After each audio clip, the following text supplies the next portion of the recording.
Mr. President,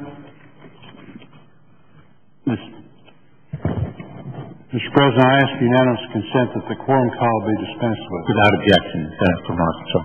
Thank you, Mr. President. The latest unemployment numbers indicate that nearly 106,000 Arkansans are unemployed.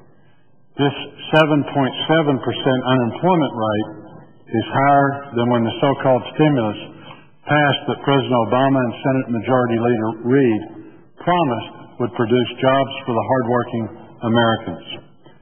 Although this rate is below the national average, the numbers show that out-of-work Arkansans continue to struggle to find gainful employment. What's more alarming is that the President and the majority here in the Senate are resisting real change and insisting on more of the same borrow, spend, and tax policies that have given us record unemployment and a sluggish economy.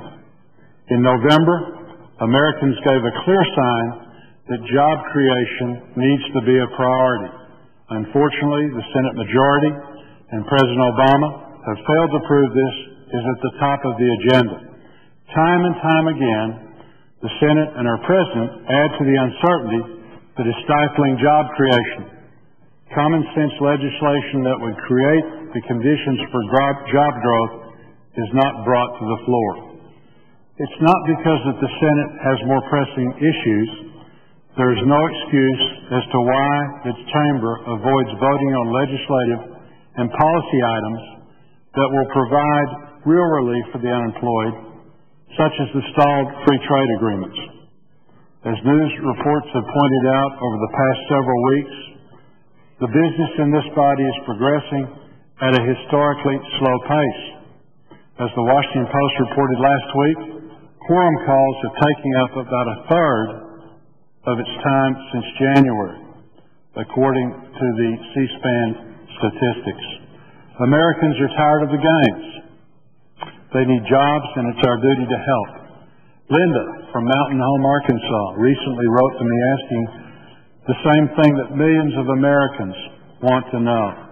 Where are the jobs? She continued her email asking what legislation that Republicans introduce that will stimulate the economy and create jobs.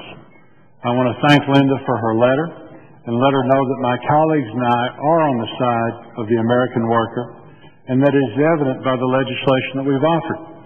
These practical free market ideas will put Americans back to work, and like the millions of Americans that are looking for a job, we're anxious to vote on them and approve these measures. In February, we introduced the RAINS Act, of which I'm a proud co-sponsor. Too often, federal agencies overstep their boundaries and enact expensive mandates that strangle investment and job creation without congressional approval. This common sense legislation provides a check and balance between Congress and the executive branch and allows business to focus on growth instead of how to comply with burdensome regulation. This starts with making changes to unfunded mandates by the Environmental Protection Agency.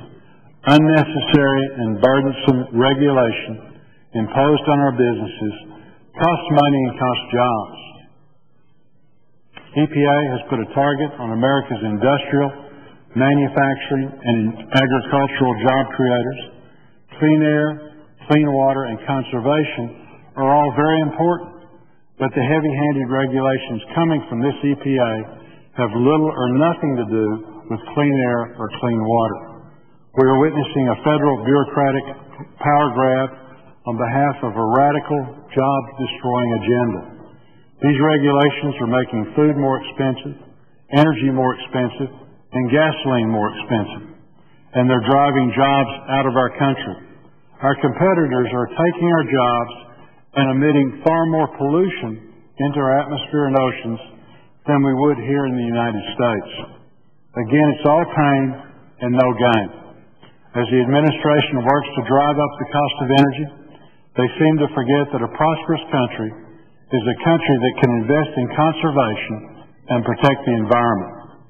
The President still wants to blame his predecessor for our sluggish economy and lack of jobs. The blame game won't help the President politically, and it won't help turn our economy back around. It's true President Obama inherited a weak economy, but he made it worse. Before President Obama took office, the federal government was carrying out many policies that distorted the market and contributed to the meltdown. In 2008, we were spending too much money and running severe deficits. Now our deficit is 3 times as big. Sadly, President Obama has made each of our economic problems worse. I believe it's important to provide American businesses with an equal opportunity to compete and succeed while opening up new markets for American products. I strongly believe that when presented with a level playing field, American businesses and workers can outperform any in the world in terms of quality and value. With 3 pending trade agreements on the table waiting for approval, we are wasting precious time and resources at our disposal to open foreign markets to U.S. products.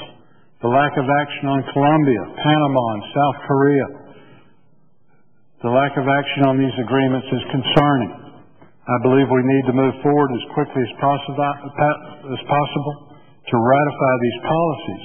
American companies and their workers are losing market share and are being denied valuable business opportunities.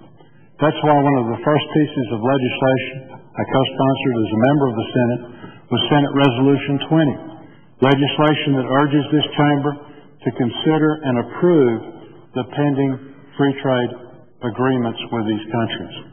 On multiple occasions, President Obama expressed support for the implementation of all of these trade agreements in order to reduce our nation's deficit and create American jobs for American workers. So far, there is still a failure to act on any of these agreements. Americans deserve legislation that will promote job growth, but one of President Obama's legislative cornerstones, healthcare reform, actually cost jobs. We were told that Obamacare would create 4 million jobs, but reality tells a different story. According to the Congressional Budget Office, there will be 750,000 fewer jobs. This legislation is bad for business. That's why we voted to eliminate the onerous 1099 reporting requirements, including in the flawed legislation. I will continue to fight for full repeal of this law as we seek meaningful healthcare reform that provides quality, affordable access for all citizens based on free market principles. The simple truth is that there are 14 million Americans out of work and a million more who have been forced into retirement or just gave up looking for a job. These 14 million Americans are calling for our help, yet the majority and the administration continue to ignore their pleas. Mr. President, we have a plan that is ready to move, and the practical free market ideas it is based upon will put Americans back to work. Let's show Linda in Mountain Home and the millions of Americans looking for a job that we're working to change the direction of our country, the direction that is headed, and be a job creator. Mr. President, I suggest the absence of a quorum. Clerk will call the roll. Mr. Acosta.